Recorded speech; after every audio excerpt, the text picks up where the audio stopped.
এবার বর্ধমানের ঘটনার আপডেটের দিকে নজর রাখি, কারণ বর্ধমানের ঘটনায় এফআইআর, মৃতের পরিবারের তরফে এফআইআর করা হয়েছে। বর্ধমান স্টেশনে জলের ট্যাঙ্ক ভাঙার ঘটনার অভিযোগে এফআইআর দায়ের হয়েছে। আরো বিস্তারিত বলবে শরদিন্দু, রয়েছে আমার সঙ্গে। শরদিন্দু, দেখো, এই যে দুর্ঘটনা, তাতে 3 জনের মৃত্যু হয়েছে, 28 জন আহত হয়েছেন এবং এই ঘটনায় মৃত মফিজা খাতুনের স্বামী আব্দুল মফিজ শেখ, তিনি রেলের বিরুদ্ধে গাফিলতির অভিযোগ এনে সংশ্লিষ্ট কর্তৃপক্ষে যারা এই ঘটনার সঙ্গে জড়িত তাদের দৃষ্টান্তমূলক শাস্তির দাবিতে এফআইআর করেছেন। অর্থাৎ বলাই যায় যে রেলের বিরুদ্ধে এফআইআর হলো এবং গাফিলতির অভিযোগ প্রথম থেকেই উঠে আসছিল।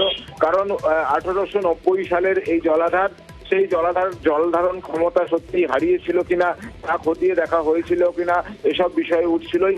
পাশাপাশি ওই জলাধার থেকে গত কয়েকদিন ধরেই জল লিক করছিল, এমন অভিযোগ উঠেছে। জায়গাটাই তো প্রশ্ন উঠছে যে জলাধার থেকে যখন জল চুইয়ে পড়ছিল ওই ট্যাঙ্ক থেকে, তখন তো হকাররা জানিয়েছিল, তারপরেও কেন ব্যবস্থা নেওয়া হয়নি? আর এতেই তো যাত্রী সুরক্ষা নিয়ে প্রশ্ন উঠছে। একদমই সেই যাত্রী সুরক্ষা নিয়ে প্রশ্ন উঠছে, কারণ এই যে জলাধার, এতে 54,000 গ্যালন জল ধরে। সেই তাছাড়া যে পাম্পের করে জল তোলা হতো, সেই পাম্প কখনো বন্ধ হতো না। ফলে একটা চাপ, কিন্তু জলের যে চাপ তা কিন্তু সবসময় এই জীর্ণ পুরাতন এই যে জলাধার তার উপর থাকতোই, এবং সেই যে ফাটল, তার থেকেই এটা বেশি চাপের কারণেই সেখান থেকে এটা ভেঙে যেয়ে থাকতে পারে, এমনটাই মনে করা হচ্ছে। যদিও রেলের তরফ থেকে বলেছে যে কেন এই দুর্ঘটনা ঘটলো তার জন্য 3 সদস্যের তদন্ত কমিটি গঠন করা হয়েছে।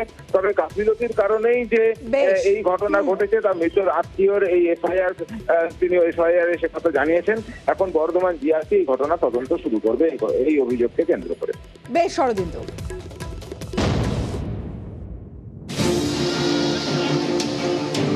2020 সালের 4 জানুয়ারি বর্ধমান স্টেশনে ঢোকার পথে ঝুল বারান্দা ভেঙে পড়ে, প্রাণ যায় একজনের। বুধবার আবারও সেই বর্ধমান স্টেশনে দুর্ঘটনা, স্টেশনে জলের ট্যাঙ্ক ভেঙে আবারও গেল প্রাণ। ট্রেন দুর্ঘটনায় প্রাণ যায়, এবার স্টেশনে দাঁড়িয়েও গেল প্রাণ। এই দুর্ঘটনার জন্য রেলকেই দুষছেন যাত্রীরা। আজকে মৃত্যু হোক বা আহত হোক, যেটাই হোক, এর জন্য দায়ী সম্পূর্ণভাবে এই বর্ধমান স্টেশন কর্তৃপক্ষ দায়ী, এবং এদের পদত্যাগের দাবি জানাচ্ছি আমরা। বর্ধমান স্টেশনের 2 এবং 3 নম্বর প্ল্যাটফর্ম, এখানেই রয়েছে জলের ট্যাঙ্ক। 1890 সালে এই ট্যাঙ্ক তৈরি হয়, জল ধরে 54,000 গ্যালন। অভিযোগ, গত 3 দিন ধরে এই ট্যাঙ্ক থেকে জল চুইয়ে চুইয়ে পড়ছিল। হকাররা বিষয়টি স্টেশন কর্তৃপক্ষকে জানান, কিন্তু কেউই কান দেননি। এর মধ্যে ট্যাঙ্কে দেখা দেয় ফাটল। সেই ট্যাঙ্কই বুধবার বেলা 12টা নাগাদ হুড়মুড়িয়ে ভেঙে পড়ে, মৃত্যুও হয়। যাত্রীদের প্রশ্ন, কেন এরকম হলো? যাত্রীদের সুরক্ষা বলে কি কিছুই নেই? কয়েকজনের যে প্রাণ চলে গেল, তার দায় কি রেল নেবে? বর্ধমান স্টেশন এখন শুধুমাত্র মত্ত হয়ে আছে মোদির স্মার্ট স্টেশন করতে। বর্ধমানের পাবলিক প্যাসেঞ্জাররা স্মার্ট স্টেশন চায় না, তারা চায় ন্যূনতম প্যাসেঞ্জারদের সেফটি অ্যান্ড সিকিউরিটি, যেটা দিতে ব্যর্থ।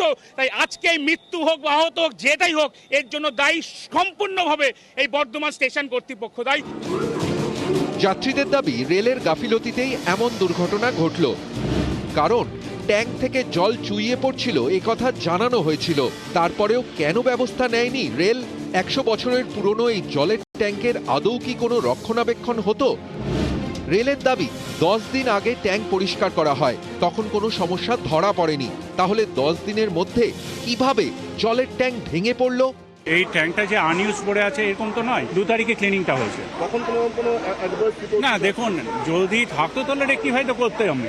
রেল লাইনের লাইনের দিকটা ফাটল ছিল, ওই ফাটল থেকে অবিরত ধারায় জল মানে মাসাধিকাল পড়িয়ে যাচ্ছে। আমরা ওই ধার থেকে সরে গিয়ে দাঁড়াতাম, কিন্তু আশ্চর্য যে এটা কর্তৃপক্ষের দৃষ্টিকে পুরো কিভাবে এড়িয়ে যায়। 1890 সালে এই আমাদের ওয়াটার ট্যাঙ্কটা তৈরি হয়েছে। এই ওয়াটার ট্যাঙ্কটা রেগুলার সার্ভিস দিত। কোনো কারণে কোনো কিছুই অ্যাক্সিডেন্ট হতে পারে, যে দুর্ঘটনা কেউ চায় না। জং ধরে থাকতেই পারে, মানে জলে তো ধরবে। জং তো ধরতেই পারে, তাই বলে এভাবে জলের ট্যাঙ্ক ভেঙে পড়বে, এভাবে যাত্রীদের মৃত্যু হবে? এর দায় কি রেলের নয়? এ প্রশ্ন অনেকেরই।